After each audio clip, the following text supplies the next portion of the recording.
Bom, pessoal, a gente está hoje aqui falando do movimento retilíneo uniforme. Então, a gente tem aqui a abreviação MRU para movimento retilíneo uniforme.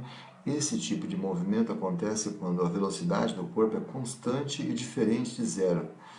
E a trajetória do corpo é em linha reta, por isso que é retilíneo. Aqui o objeto não faz curvas, ele segue sempre em linha reta. Então a gente tem que primeiro aqui fazer a demonstração da função horária do espaço. E para a gente obter essa função, a gente parte aqui da definição de velocidade média, que a gente já tem o estudo que foi feito numa playlist anterior, que a gente fala só de velocidade média. A velocidade média a gente sabe que é ΔS que divide por ΔT, é o deslocamento que divide o intervalo de tempo. Então aqui o ΔS é a posição final menos a posição inicial. O ΔT é o tempo final menos o tempo inicial. Então a gente vai fazer aqui algumas suposições. Primeiro, a gente vai supor, né, a velocidade constante. Se a velocidade é constante, então eu vou chamar a velocidade média simplesmente de v. E eu vou adotar o tempo inicial como sendo zero. O tempo inicial, ou seja, quando eu comecei a marcar o tempo, o relógio estava zerado. E vou chamar o tempo final de t. Sendo assim, então, ó, o Vm vira só v. SF menos SI. Aqui o tempo final vai ser simplesmente t, ó, trocou o TF por t. E o tempo inicial vai ser zero, ó, o tempo inicial é igual a zero. Só que t menos zero é igual a t, né? Esse t vem para cá multiplicando o v, ó, então vai ficar v vezes t igual a SF menos SI. O SI negativo vem para cá, fica positivo, vai ficar SI mais VT igual a SF. Então a posição final é igual à posição inicial, mais a velocidade vezes o tempo. Então essa função aqui, ó, função horária, com essa função aqui, você obtém a posição final em função do tempo, ou seja, você atribui valores para t e vai calcular qual é a posição final, porque a posição inicial e a velocidade são valores conhecidos. Então, ó, os livros costumam chamar essa função aqui de outro jeito. Ó. O SF eles chamam simplesmente de S, e o SI eles chamam de S0. V e T vai ficar como está. Então, S igual a S0 mais VT, essa aqui é a função horária do espaço, ela é obtida, né, através dessa demonstração que a gente fez aqui. Ó. Então, a ideia que a gente tem aqui é a seguinte, ó, quando a velocidade for positiva, né, você vai classificar o movimento de progressivo. Quando a velocidade for negativa, o movimento vai ser retrógrado. O movimento progressivo quer dizer que as posições estão aumentando com o tempo. E no movimento retrógrado, as posições estão diminuindo com o tempo, né, com o passar do tempo.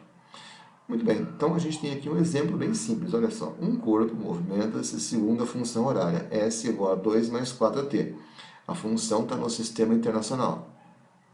Isso significa que a posição é metro, o tempo vai ser em segundos e a velocidade vai ser em metros por segundo. Aqui não tem quilômetro por hora, tá? Então, no sistema internacional. Muito bem, então quando a gente compara essa função aqui, ó, que foi dada com a função padrão, que é essa aqui, ó, aqui, o que a gente tem? Ó, esse termo sozinho aqui, isolado, que é só o número, ó, no caso aqui, o 2, isso aqui é a posição inicial. Ó, a posição inicial aqui, ó, a posição inicial vai ser quanto? 2 metros. Né? E quem aparece multiplicando o tempo aqui é o 4, ó, é 4 vezes t. Então aqui, ó, o v aparece multiplicando t. Então a velocidade aqui, ó, nesse caso nosso, vai ser quanto? Vai ser 4 metros por segundo. Então, como que você vai fazer aqui? Você vai atribuir valores para o tempo e vai descobrir qual é a posição final do corpo. E isso que ele pede aqui, ó, ele pede que você complete a tabela abaixo, essa tabela aqui, ó, que vai de 0 até 5 segundos. Ele vai atribuindo valores para o tempo e quer que você complete aqui calculando qual é a posição do móvel. Depois ele quer que você construa o gráfico da posição em função do tempo e classifique um movimento em progressivo ou retrógrado. Como é que vai ficar então? Olha só. Vamos pegar a primeira função que ele deu lá, ó. S igual a 2 mais 4t. S igual a 2 mais 4t. Primeiro o tempo vai ser quanto? O tempo vai ser 0. Ó. Troca o t por 0. 4 vezes 0 vai dar 0, vai ficar só o 2. Então dá 2. Então no instante, para t igual a 0, a posição vai ser 2. Para t igual a 0, a posição deu 2. Depois, eu vou colocar o t, troco o t por 1. Né? Troco o t por 1. Agora o t vale 1. 4 vezes 1 dá 4, 4 mais 2 dá 6. Depois você põe o t igual a 2. Ó, 4 vezes 2 dá 8, 8 mais 2, 10. Ó, você percebe que isso aqui está sempre aumentando de 4 em 4. Ó. A posição aqui é 2, depois a posição vai para 6, de 2 para 6 aumentou 4, do 6 para o 10 aumentou 4.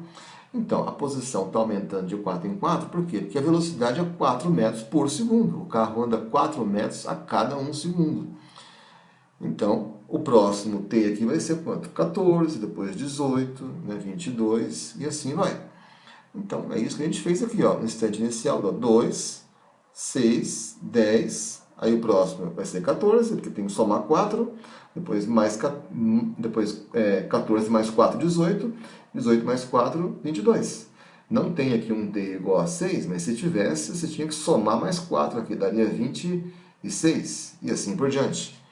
Mas enfim, a tabela que ele pediu para você completar, está completada aqui, está montada. Agora, a ideia aqui é construir o gráfico. Vamos construir o gráfico, ó, no instante zero. Ó, mas antes, olha aqui, ó, olha só o que foi que eu fiz aqui. Ó. Eu coloquei aqui no eixo X, eu coloquei aqui os tempos, que vão de 0, 1, 2, 3, 4, 5. E aqui no eixo Y, eu marquei as posições. Marquei todas as posições aqui de 2 em 2 metros. Ó. 0 aqui embaixo, depois 2, 4, 6, 8, 10, 12, 14, 16, 18, 20, 22... Enfim, aqui estou marcando aqui as posições aqui, ó, no eixo Y. Bom, o que a gente tem aqui, ó, uma coisa que você tem que ter cuidado na hora de você montar esse gráfico aqui é você usar sempre a mesma escala. Ou seja, aqui, ó, o espaçamento aqui entre o 0 e o 1 tem que ser o mesmo entre o 1 e o 2. O mesmo espaçamento entre o 3, entre o 2 e o 3, entre o 3 e o 4 e assim por diante. Esse espaçamento tem que ser igual aqui, ó. E esse espaçamento aqui tem que ser igual também aqui, ó.